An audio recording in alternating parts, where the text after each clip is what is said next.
Let us start with these well-known moves. e4, c5, knight f3, d6, d4, c takes d4, knight takes d4, knight f6, knight c3, a6. 5 moves, and we reach a position that carries the name of a great player, Sicilian Najdorf, and also just one of the lines in the open Sicilian. It's more complicated in many aspects than some of the openings. And while contemplating what would be our next journey, after we spent so much time looking at the mysteries of the classical Queen's Gambit, I was contemplating Najdorf, of course, as one of the options, one of the new destinations. But at one point I even got scared, because it's really big. And I recognize that it would be an immense task. Something similar to my work on the book series by great predecessors. Because it seems that we're in control. It seems that we are planning our work, dividing it into sections. But at the end of the day, if you want to produce something of high quality, you could be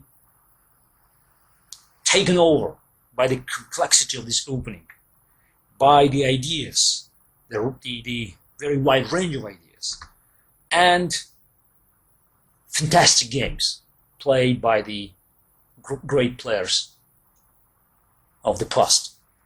So, presenting Najdorf in its full beauty to your attention, I had to consider that it would take many hours of recording.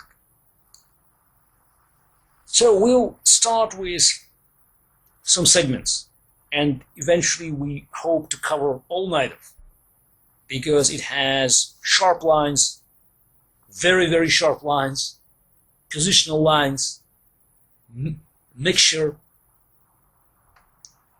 number of advices that one could receive for white pieces. But of course we'll concentrate more on the black side, because as you know, I'm one of the faithful Najdorf supporters, and for nearly 30 years I'm proudly defending the colors of this great evergreen opening. You may expect a long series, plenty of DVDs, full of Najdorf, full of complications, full of great discoveries, great triumphs, and great failures. Because in Najdorf, the rating of the player, his actual strengths, sometimes, or even very often, gives no guarantee against a disaster. One wrong move, and you're out of business. And I experienced it in my own chess career. So let's start with general description.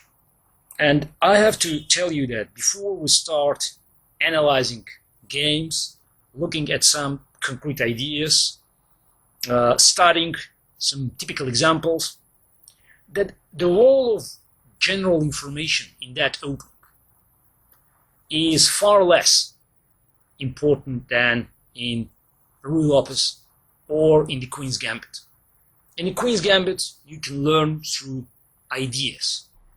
You can recognize that some patterns could be used in number of positions, and the consequences of tiny change in the position are not as deadly as it could be in Najdorf.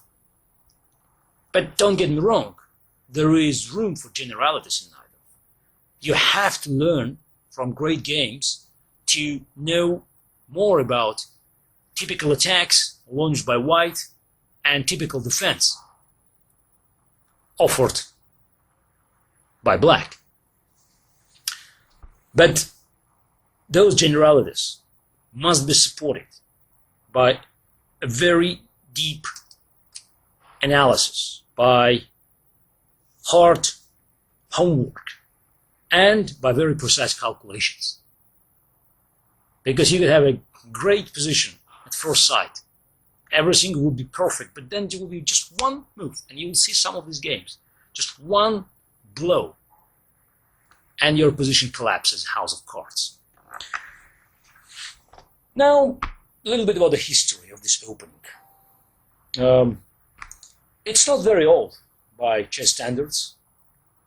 It was not seen, according to the database information, in the 19th century. And one of the first games that we could look at is 1922 games between two strong players, Yates and Tartakova.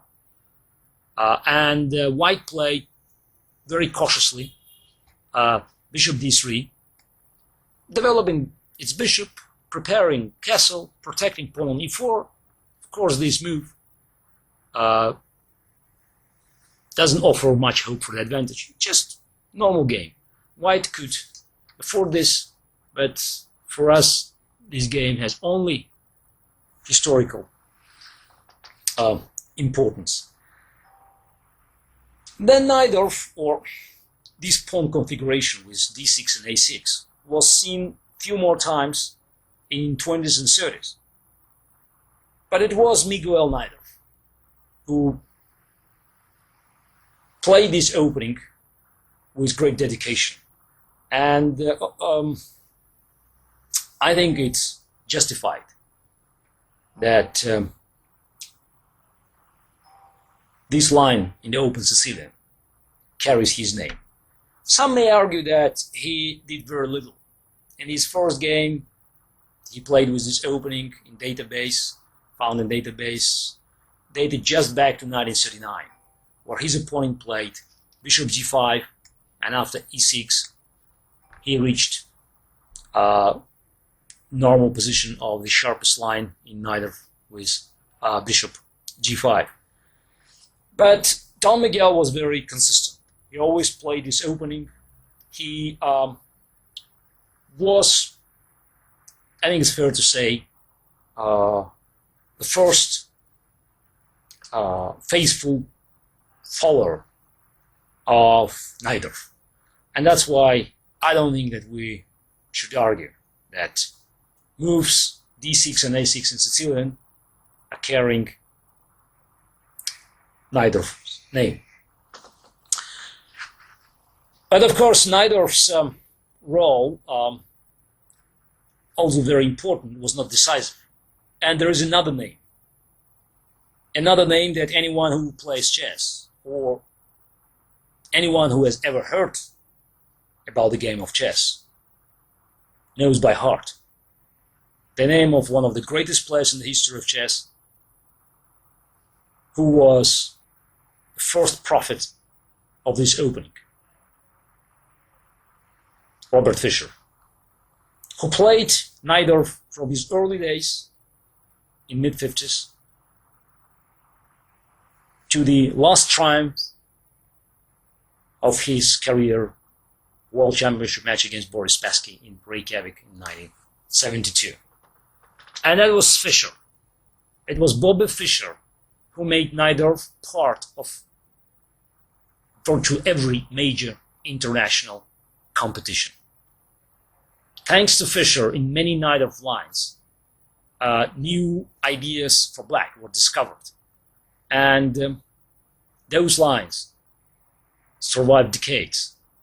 And even now, we're still living in many aspects in the framework proposed or indicated by Robert Fischer.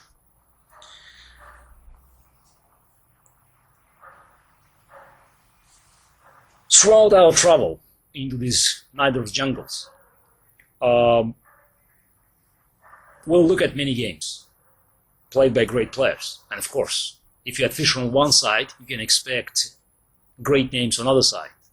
It would be Keres, Spassky, Geller, Karpov, and many, many others. But Najdorf was very fluid. It's not the opening that stays frozen. Every day you have to check your database and to find out whether something new has happened. And of course, the introduction of computer into the opening preparation has changed the way we are handling Najdorf.